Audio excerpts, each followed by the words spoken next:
Okay, so I watched an in-person classroom and online classroom video.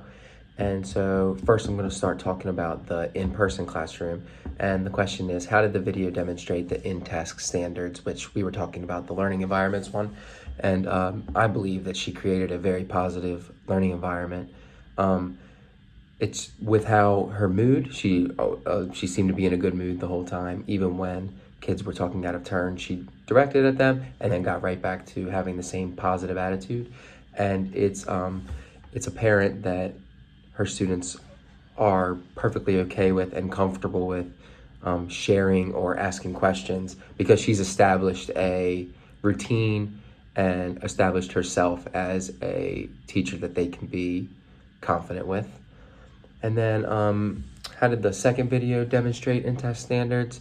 So she is very personable with her students. You can tell already. She is very outgoing, and it seems from that short little video that they enjoy communicating with her. Like, for example, when she was talking about, when the one girl asked her if a megastar would be okay, and she was like, if that's what you want to do in your world, a megastar is perfect. So she's not strict with them, and not strict with them in ways that she doesn't have to be, like letting them use their imagination. And imagination is so important for creating a positive learning environment.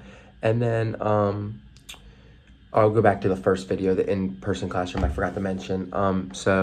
Encouraging positive social interaction and active engagement in learning was allowing them to work together during the reading activities, and giving them an option if they wanted to use the iPad or if they wanted to use the books.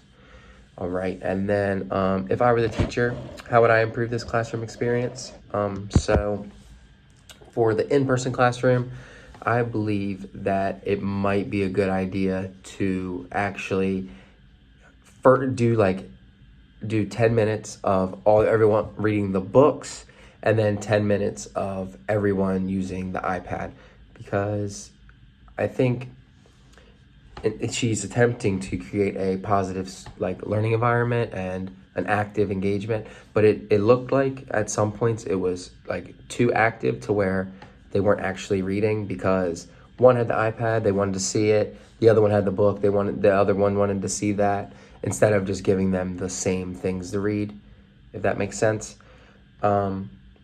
And then if I were the teacher for the second one, how I would improve it was just making sure the students knew that they should be muted if they're not talking or if they're not called on, because there were like instances where 2 or 3 students were talking at the same time and talking over each other. And I think that just doesn't allow for every student to have an equal opportunity to engage and share into the conversation and into the lesson. But I do believe those teachers did a very good job, and those were just the slight critiques that I noticed.